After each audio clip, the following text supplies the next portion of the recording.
રાજકોટ ખાતે ગુજરાત હાઈકોર્ટની બેન્ચ સ્થાપવાની માંગ વધુ એક વખત ઉઠી છે। કેશોદ બાર એસોસિએશન દ્વારા ડેપ્યુટી કલેક્ટર અને કેશોદ મામલતદાર મારફતે મુખ્યમંત્રી અને રાજ્ય સરકારને આવેદનપત્ર પાઠવી રાજકોટમાં હાઈકોર્ટની બેન્ચ શરૂ કરવાની માંગ કરવામાં આવી છે। આવેદનમાં જણાવ્યું છે કે ગુજરાત હાઈકોર્ટમાં નોંધાતા કેસોમાં મોટો હિસ્સો સૌરાષ્ટ્ર અને કચ્છ વિસ્તારનો હોય છે, તેમ છતાં હાઈકોર્ટની એકમાત્ર બેન્ચ અમદાવાદમાં હોવાથી અરજદારો, વકીલો અને સામાન્ય નાગરિકોને લાંબુ અંતર કાપવું પડે છે,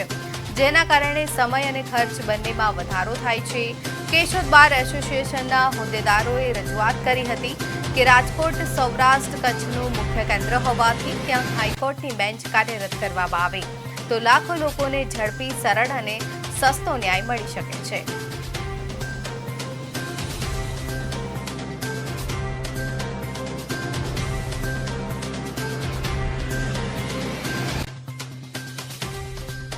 આજરોજ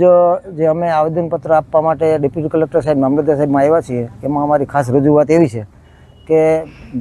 આપણા જે સૌરાષ્ટ્ર અને કચ્છના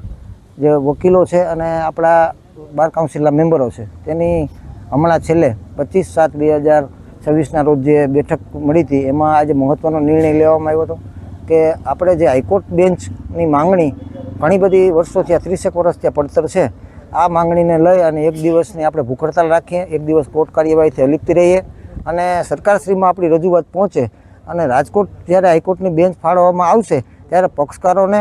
વકીલોને અને ઝડપી ન્યાય માટેની સુવિધાઓ વધશે અને જે લાંબુ ડિસ્ટન્સ અંતર થાય છે જવા આવવા માટેનું, દાખલા તરીકે અહીંથી આપણે અમદાવાદ જવું હોય એના કરતાં રાજકોટ આપણે જઈએ તો તાત્કાલિક અને સરળ ન્યાય મળે એવી અમારી આ સરકારશ્રીને આવેદનપત્ર આપી અને રાજકોટ બેન્ચ, હાઈકોર્ટની બેન્ચ મળે એવી અમારી રજૂઆત છે।